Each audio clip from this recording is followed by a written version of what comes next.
لله وكفى وسلام على عباده الذين اصطفى أما بعد فأعوذ بالله من الشيطان الرجيم بسم الله الرحمن الرحيم كل نفس ذائقة الموت صدق الله العظيم. انتہائی واجب الاحترام معزز ساتھیوں، نوجوان بھائیوں، اللہ رب العالمین نے ایک چیز انسان کے اندر پیدا فرمائی ہے اور ایک چیز کو باہر سے لایا جاتا ہے. اللہ نے انسان کے اندر جو چیز اور جو صفت پیدا فرمائی ہے وہ اخلاق ہے، اور جو چیز باہر سے لائی جاتی ہے وہ علم ہے. تو ایک انسان کی ذات کے اندر کی چیز ہے، انسان کے گھر چیز ہے، اور دوسری چیز باہر کی ہے. تو باہر کی چیز کو لانے کے لیے بھی محنت کرنا پڑے گا، اور انسان کی ذات کے اندر جو چیز موجود ہے اسے بھی درست کرنا پڑے گا. ایک طرف اخلاق، دوسری طرف علم. اللہ رب العالمین فرماتے ہیں سورہ نحل کے اندر واللہ اخرجکم من بطون امہاتکم لا تعلمون شیئا وجعل لکم السمع والابصار والافئدہ لعلکم تشکرون. اللہ نے تمہیں تمہارے ماؤں کے پیٹ سے نکالا، لا تعلمون شیئا، تم کسی چیز کو بھی نہیں جانتے تھے. علماء حضرات سمجھتے ہیں تعلمون شیئا اس کے اندر لفظ شیء نکرہ ہے، اور شیء کے اندر عموم ہے، تعمیم ہے، اور پھر جب نکرہ تحت النفی واقع ہو جائے، نفی کے تحت آ جائے، تو اس کے اندر مزید تعمیم پیدا ہو جاتا ہے. اللہ فرماتے ہیں لا تعلمون شیئا، تم کسی چیز کو بھی نہیں جانتے تھے. وَجَعَلَ لَكُمُ السَّمْعَ وَالْأَبْصَارَ وَالْأَفْئِدَةَ لَعَلَّكُمْ تَشْكُرُونَ. یہ چیزیں اللہ نے تمہیں دی سننے کے لیے، دیکھنے کے لیے، اور دل، یہ چیزیں دے دی لَعَلَّكُمْ تَشْكُرُونَ تاکہ تم شکر بجا رہے.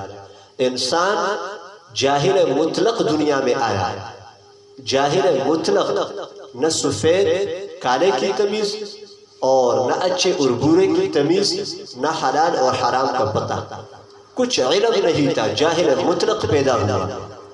اللہ نے وَجَعَلَ لَكُمُ السَّمْعَ وَالْأَبْصَارَ وَالْأَفْئِدَةَ لَعَلَّكُمْ تَشْكُرُونَ. اور پھر علم حاصل کیا، اس علم کی بدولت یہی انسان دوسرے انسانوں سے ممتاز ہو گیا. اور پھر رسول اللہ صلی اللہ علیہ وسلم نے علم کے ساتھ ساتھ اخلاق کی درستگی کا درس دیا ہے، اور صبر کی تلقین بھی کی ہے کہ جب مصیبت اور فتنہ آزمائش آ جائے تو اس پر صبر کرنا پڑے گا. رسول اللہ صلی اللہ علیہ وسلم کا مایہ ناز بیٹا حضرت ابراہیم رضی اللہ تعالی عنہ کا جب انتقال ہوا، اللہ کے رسول کے آنکھوں سے آنسو جاری ہو گئے.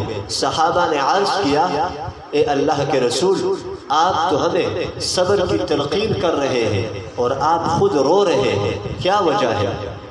اللہ کے رسول نے کہا کہ میں نے جو آپ حضرات کو منع کیا ہے کہ بے صبری کا مظاہرہ نہ کرو، تکلیف مصیبت پر صبر کرو، تو میں جو کر رہا ہوں یہ ماتم بھی نہیں کر رہا ہوں، نوحہ بھی نہیں کر رہا ہوں، گریبان کو بھی میں چاک نہیں کر رہا ہوں. میں نے جو منع کیا ہے ان ناجائز حرکات سے منع کیا ہے کہ اگر کسی کے گھر میں میت ہو جائے تو گریبان چاک نہ کرو، نوحہ مت کرو، اپنے آپ کو مت مارو، ماتم مت کرو. یہ بے صبری کا درجہ ہے، اس بے صبری سے میں نے منع کیا ہے. اور جہاں تک میرے آنسو کا تعلق ہے تو اس کا تعلق میرے دل سے ہے، اور میرا دل نرم ہے، تبھی میری آنکھوں سے آنسو جاری ہے. صحابہ سمجھ گئے. اللہ کے رسول صلی اللہ علیہ وسلم کی دربار میں ایک بندہ حاضر ہوا، اللہ کے رسول صلی اللہ علیہ وسلم نے اسے کلمہ پڑھایا، مسلمان کر دیا. تو پھر اسی دوران ایک دوسرا بندہ آیا، اللہ کے رسول سے کہنے لگے اے اللہ کے محبوب، میں نے تو اتنے قتل کیے ہیں. رسول اللہ صلی اللہ علیہ وسلم ناراض ہو گئے اور رسول اللہ صلی اللہ علیہ وسلم رونے لگے۔ اسی دوران اسی آدمی نے کہا کہ اے اللہ کے رسول، یہ تو ایک بندہ ہی وفات ہو گیا ہے اور اس پر آپ رو رہے ہو، میں نے تو اپنی کئی بیٹیاں زندہ دفن کر دیے ہیں، اور مجھے یوں پکار رہی تھی کہ ابا ابا مجھے چھوڑو، ابا ابا آپ میرے ساتھ کیا کر رہی ہیں، اور آپ میرے ساتھ کیا فعل اور کیا کام سر انجام دے رہے ہیں، تو مجھے تو کوئی رحم نہیں آیا۔ اللہ کے رسول کی آنکھوں سے آنسو جاری ہو گئے، اور آپ صلی اللہ علیہ وسلم نے اس بندے سے منہ پھیر لیا اور کہا کہ آپ کا دل سخت ہے، اشد و قسوہ، آپ کا دل پتھر ہے۔ تو ایک طرف انسان کے اندر اخلاق ہے، اسے درست کرنا پڑے گا، اور ایک طرف علم ہے، اسے حاصل کرنا پڑے گا، اسے اپنے بدن کے اندر اور اپنے جسم کے اندر لانا پڑے گا، اور یہ علم جب آئے گا تو پھر آپ کو اخلاق کا بھی اندازہ ہوگا، آپ اخلاق کو بھی درست کر سکو گے، اور ساتھ ساتھ میں آپ کو صبر کی حدود بھی معلوم ہوں گے۔ اور پھر صبر کس چیزوں پر ہوتا ہے؟ تو میں نے آپ حضرات کے سامنے ایک قرآن کریم کی آیت تلاوت کی موت کے متعلق۔ عموماً یہی ہوتا ہے کہ جب فوتگی ہو جاتی ہے تو ماتم ہوتا ہے، نوحے ہوتی ہے، اور اسی طرح گریبانوں کو چاک کیا جاتا ہے، تو یہ بے صبری کا مظاہرہ ہے۔ اللہ رب العالمین ہم سب مسلمانوں کے اخلاق کو درست فرمائے اور ہمیں تکالیف پر صبر کی توفیق دے۔ وآخر دعوانا الحمدللہ رب العالمین۔